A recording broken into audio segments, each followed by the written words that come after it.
Okay, anytime you work with clay, you need to wedge the clay. The wedging process homogenizes the material and kind of gives it like a warm-up exercise. So I'm going to first show you the bull's head wedge, where you have your hands on either side of the clay and you're pushing down and kind of away from yourself at a diagonal.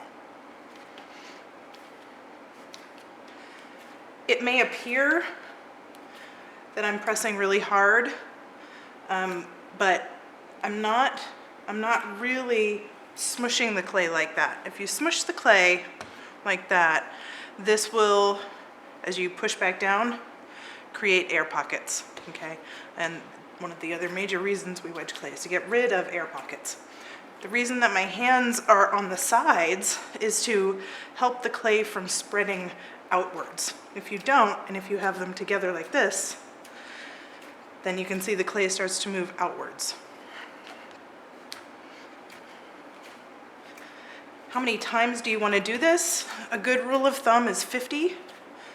And that may seem like a lot, but you get used to it after a while. And then how you end or, kind of combine that material is you just roll it into itself. And then pat the ends first.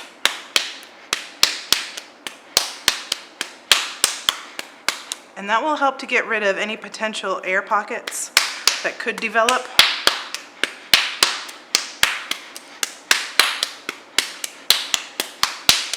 You notice that I'm turning the clay as I pat it. It's very important to do that. That kind of helps to wedge it also. Okay? This is the spiral wedging technique, which I'm awful at articulating, but I can show you how to do it. Essentially, you are gathering the clay with one hand and kind of pushing with the other.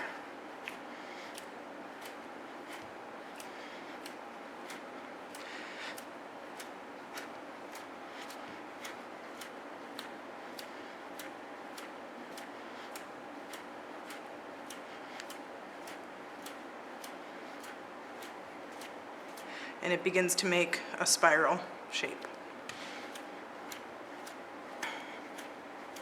So I am pressing with both hands, but this hand is helping to rotate. Pull it up almost like a quarter and push it back down again. And to finish that off, you just stop pushing as much, continue to rotate, and then roll that off. Do the same thing where you pat and turn.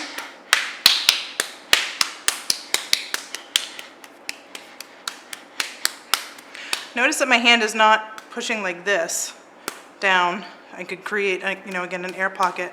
It's the palm of my hand is kind of hitting the side there.